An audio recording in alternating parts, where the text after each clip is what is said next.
ناظرین، ایران اور امریکہ جو تناؤ ہے اس میں بتدریج جو ہے وہ اضافہ ہو رہا ہے۔ آج بھی امریکہ نے ایران کو جو ہے وہ ٹارگٹ کیا ہے اور اس کے 3 مقام پر جو ہے وہ بمباری کی ہے۔ یہ ایک اینڈلیس لوپ کی شکل جو ہے وہ اختیار کر گیا ہے، جس میں مذاکرات کا ایک عمل بھی نظر آتا ہے، پھر وہ فیل ہوتے ہوئے بھی نظر آتا ہے اور پھر دوبارہ ایک ایسکیلیشن لیڈر پر چڑھ کر دوبارہ جو ہے وہ اٹیکس دیکھنے میں جو ہے وہ آتے ہیں۔ اس کے علاوہ ہم نے دیکھا کہ جو ایک پیس کا ایفرٹ جو ہو رہا ہے، جس میں کافی ممالک شامل ہے بشمول پاکستان اور قطر کے، وہ یہ کوشش کر رہے ہیں کہ کسی نہ کسی طریقے سے اس کو جو ہے وہ ریزالو کیا جائے، لیکن جو ایم او یو ہے اس کی پاسداری جو ہے وہ دونوں سائڈ سے جو ہے وہ مشکل جو ہے وہ لگ رہی ہے۔ ایسی صورتحال میں پاکستان کے انٹرنل ڈائنامکس پر جو ہے وہ کیا اثر پڑ رہا ہے اور گلوبلی اس پر جو انمی ہے اور سیکیورٹی ہے، ریجنل سیکیورٹی، اس پر کیا اثر پڑ رہا ہے، اس ساری باتوں کو ایک انالیٹیکل شکل دینے کے لیے ہمیں جوائن کیا ہے مسعود خان صاحب، جو سابق پاکستانی سفیر بھی ہیں۔ بہت شکریہ مسعود صاحب ہمیں جوائن کرنے کے لیے۔ مسعود صاحب، سب سے پہلے تو یہ ایک اینڈلیس لوپ نظر آ رہا ہے جس میں کنسسٹنٹلی جو ہے ہم دیکھ رہے ہیں کہ ایک نیگوسیشنز جو ہے ایک 2 راؤنڈ ہوتا ہے، اس کے بعد دوبارہ سے جو ہے وہ اٹیکس کا سلسلہ جو ہے وہ شروع ہوتا ہے۔ ہم نے دیکھا کہ پچھلے ہفتے جو ہے وہ ایک وفد جو ہے عمانی وہ ایران گیا اور اسٹریٹ آف ہرمز پر جو ہے کسی قسم کی ڈیل کرنے کی جو ہے وہ بات چیت ہوئی، اور ابھی بھی یہی بات آ رہی ہے کہ بات چیت شروع تھی، لیکن آج صبح پھر جو ہے وہ امریکہ نے بمباری جو ہے وہ آلموسٹ 3 ایریاز میں جو ہے کی ہے، جو ان کا کی آئیلینڈ ہے قسم کا، اس کے اوپر بھی جو ہے وہ اٹیک آیا ہے۔ تو یہ ایران کی طرف سے تو اب کہا جا رہا ہے کہ ہم کسی بات چیت کی طرف جو ہے وہ جائیں گے نہیں، لیکن پھر بھی بیک ڈور ڈپلومیسی تو شروع ہوگی۔ لیکن آپ کیا سمجھتے ہیں کہ اس کی جو طوالت ہے اس جنگ کی، یہ کس طرف اشارہ کرتی ہے؟ ایک پروٹریکٹڈ کانفلکٹ کی، یا پھر بھی کوئی ریزولوشن نظر آتا ہے؟ اس مرتبہ ایران نے پہل کی ہے اور اس کو یہ خطرہ تھا کہ اسٹریٹ آف ہرموز ان کے ہاتھ سے جا رہا ہے۔ عمانی فارمولہ یہ تھا کہ ایک بین الاقوامی راہداری ہو، ایک عمانی راہداری اور ایک ایرانی راہداری ہو، اور اس کے علاوہ یہ تھا کہ مائن صاف کی جائیں اور امریکہ جو ہے بحری محاصرہ ختم کرے۔ تو میں تو سمجھتا تھا، یعنی ویسے غیر جانبدار لوگ یہ سمجھتے تھے کہ اچھا فارمولہ ہے، ایران کے لیے قابل قبول نہیں ہے۔ شاید ان کے پاس کوئی اس قسم کی انٹیلیجنس یہ ہو کہ امریکہ پھر سے حملہ کرنے والا ہے، تو اس وقت مرتبہ انہوں نے جو ہے پھر جو ہے جارڈن کے اوپر حملہ کیا، اور جو کمرشل کنٹینرز ہیں یا ویسلز ہیں ان کے اوپر حملہ کیا، جس کی وجہ سے امریکہ نے جوابی حملہ کیا ہے، کشم پہ کیا ہے۔ ایک اور جو ہے میں سمجھتا ہوں کہ خوزستان کے اوپر ان کے بار بار حملے ہوتے ہیں، کیونکہ وہاں آئل پروڈیوس ہوتا ہے، اور اس کے بعد وہ عرب علاقہ بھی ہے، یعنی عرب نژاد لوگ وہاں رہتے ہیں، اور سامنے جو ہے خارگ آئیلینڈ بھی ہے۔ تو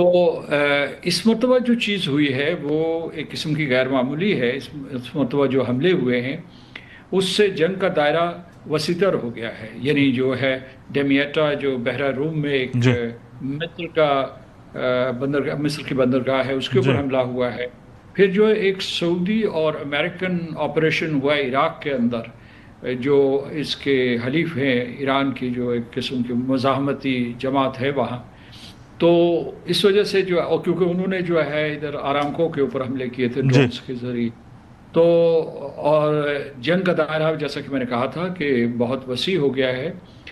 سفارتکاری کا آپ نے کہا کہ وہ تو جاری رہے گی، کہ مطلب جنگ کتنے سالوں کے لیے بھی کر لیں تو آخر انہیں مذاکرات کی میز کے اوپر کوئی نہ کوئی فیصلہ کرنا ہوگا۔ دوسری جنگ عظیم بھی آخر کار مذاکرات کی میز پہ ختم ہوئی تھی، اگرچہ بہت تباہی و بربادی کے بعد۔ اس میں یہ دیکھنا یہ ہے کہ ایران میں یہ نیا اعتماد ہے، وہ سمجھتے ہیں کہ جو امریکہ کے اندر انتخابات ہیں اور اس کے علاوہ جو ویسے معاشی دباؤ صدر ٹرمپ کے اوپر ہے، شاید انہوں نے کوئی وہاں کمزوری دیکھی ہو، یا یہ جیسے کہ میں نے پہلے کہا تھا کوئی انٹیلیجنس ان کے پاس ہاتھ آئی ہو کہ امریکہ دوبارہ سے حملہ کرنے والا ہے، کیونکہ دوسری طرف اسرائیل بھی تیار بیٹھا ہوا ہے، مطلب وہ چاہتا ہے کہ کسی طریقے سے اسے کوئی بہانہ ملے اور وہ دوبارہ سے ایران کے اوپر حملے شروع کر دے۔ تو میں یہ تناظر ہے، پاکستان اپنی کوششیں جاری رکھے گا، قطر اپنی کوششیں جاری رکھے گا۔ ابھی جو ہے جو عراق کے وزیر اعظم ہیں ان کو بھی امریکہ نے مینڈیٹ دیا ہے کہ آپ ایران کے ساتھ مذاکرات کریں۔ انہوں نے ایک دورہ کر لیا تھا پچھلے تھرسڈے کو۔ تو اب دیکھیے کہ اس میں ہماری کوشش تو رہے گی، ورنہ یہ ہے کہ ہم نے اب تک جو کوششیں کی ہیں وہ رائے گاہ جائیں گی۔ اچھا تو مسعود صاحب، یہ تو آپ نے مڈل ایسٹرن یا نارتھ افریقن کنٹریز کی طرف سے جو اس میں ڈیولپمنٹس آئیں اور جنگ کی جو پروٹیکٹڈنس ہے اس میں جو ان کا رول ہے، اس پچھلے ہفتے ایک اور بھی انسیڈنٹ جو ہے وہ سامنے آیا تھا جس میں ہم نے دیکھا کہ یوکرین نے، یعنی زیلنسکی نے، انہوں نے بھی جو ایرانین فلیٹ کو جو ہے وہ ٹارگٹ کیا. کیا آپ کی نظر میں یہ جنگ اس سائڈ پر بھی، ایسٹرن یورپ کی سائڈ پر بھی جو ہے وہ بڑھ سکتی ہے، اور کیا ایسی کوئی سچویشن بن سکتی ہے جس میں دوبارہ آذربائیجان اور آرمینیا کا بھی کوئی مسئلہ بن سکتا ہے؟ آرمینیا اور آذربائیجان کا میں نہیں دیکھتا، لیکن یہ ہے کہ چونکہ کیسپین سی میں جو حملہ کیا تھا ایرانین ویسل کے اوپر، اس کے ریٹیلیشن میں ڈیمیاٹا پہ حملہ کیا گیا ہے. یہ ڈیمیاٹا جو ہے اسے وابستہ ہے یوکرین سے، پورے یورپ کے ساتھ وابستہ ہے، وہاں سے ترسیلات جاتی ہیں توانائی کی، تو اسے روکنے کے لیے مطلب یہ ایک قسم کا جوابی حملہ تھا. لیکن یوکرین جو ہے اس میں انوالو ہو گیا ہے، اور اس کی وجہ یہ تھی کہ یوکرین کی وار کے دوران آپ کو پتا ہوگا کہ ایرانی ڈرونز استعمال ہوئے ہیں بڑی تعداد میں. تو یہ ان کا ایک قسم کا یوکرین کا بھی جوابی حملہ تھا. دوسرا یہ ہے کہ ایران نے فخریہ طور پہ کہا تھا کہ بے شک آپ بحری محاصرہ کر لیں، ہمارے پاس بہت سے راستے ہیں، یعنی مطلب آپ بہت سے ملکوں کے ساتھ ہماری سرحدیں ملتی ہیں، اس میں پاکستان، افغانستان کے علاوہ کیسپین کی جو لٹرل سٹیٹس ہیں ان کی بڑی تعداد ہے، اور خاص طور سے ان کو روس کے ساتھ یہ براہ راست راستہ ہے. تو یہ آپ نے صحیح کہا کہ جو میں دائرہ کھینچ رہا تھا اس میں آپ کو باب البندر بھی شامل کریں گے، ریڈ سی بھی شامل کریں گے، اور یہ کیسپین سی بھی شامل کریں گے. تو ابھی جو ہے یہ جنگ جیسے شروع ہوئی تھی اس سے بہت آگے بڑھ چکی ہے، دائیں بائیں شمال جنوب. اچھا، اس میں فی الحال تو جیسے آپ نے کہا ڈپلومیسی جو ہے وہ نظر آ رہی ہے، لیکن جب ہم آن گراؤنڈ جو ہے وہ دیکھتے ہیں یا ڈے ٹو ڈے ہیپننگز دیکھ رہے ہیں، اس کے اندر تو ایسکیلیشن ہی جو ہے وہ کنسیڈریبلی طور پر نظر آتی ہیں. کیونکہ ابھی بھی صبح ایک ایسی خبر آئی تھی جس میں قطر کے اندر دوبارہ جو ہے ایران نے جو ہے وہ ٹارگٹ کیا، اور ایک چائنیز کمپنی کو جو ہے وہ ٹارگٹ کیا. سوال میرا یہ تھا کہ آج پاکستان کے فارن آفس نے بھی جب سوال ان سے پوچھا گیا تو اسپوکس پرسن نے یہ بات کی ہے سعودی عرب کے حوالے سے کہ وہ اپنے اٹیکس کا جو ہے وہ حق رکھتے ہیں، اپنی ڈیفنس کا جو ہے وہ حق سعودی عرب کو بھی حاصل ہے، وہ جس طرح مناسب چاہے وہ جو ہے کر سکتے ہیں.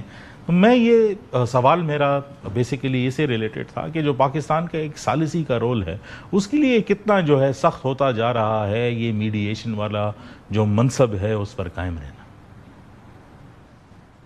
انتہائی آزمائش کا وقت ہے، کیونکہ سعودی عرب کی حوصلہ افزائی کی وجہ سے اور سعودی عرب کے جو ہماری انڈرسٹینڈنگ ہوئی اس کی وجہ سے ہم ایران کے ساتھ ہم نے مذاکرات کیے، اور وہاں بھی جو ہے تہران میں اعتماد تھا کہ پاکستان خلوص نیت کے ساتھ سفارتکاری کر رہا ہے. لیکن ساتھ ساتھ ہم نے اسی دوران جنگ جو ہے ایک اسکواڈرن بھی بھیجا تھا سعودی عربیہ، بیکاز آپ کو پتہ ہے کہ ہمارا میوچل ڈیفنس ایگریمنٹ ہے. تو یہ ہے کہ ہم نے جو ہے ہمارے فوجی دستے بھی بھیجے. تو یعنی مطلب دفاع سعودی عربیہ بھی ہماری ذمہ داریوں میں شامل ہے اس معاہدے کے تحت.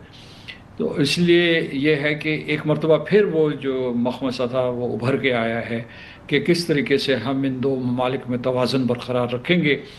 کہ نہ ریاض میں غلط فہمی پیدا ہو، نہ تہران میں، اپنے ثالثی کے اس رول کو جاری رکھنے کے لیے. تو یہ آزمائش کا وقت ہے، لیکن ساتھ ساتھ یہ ہے کہ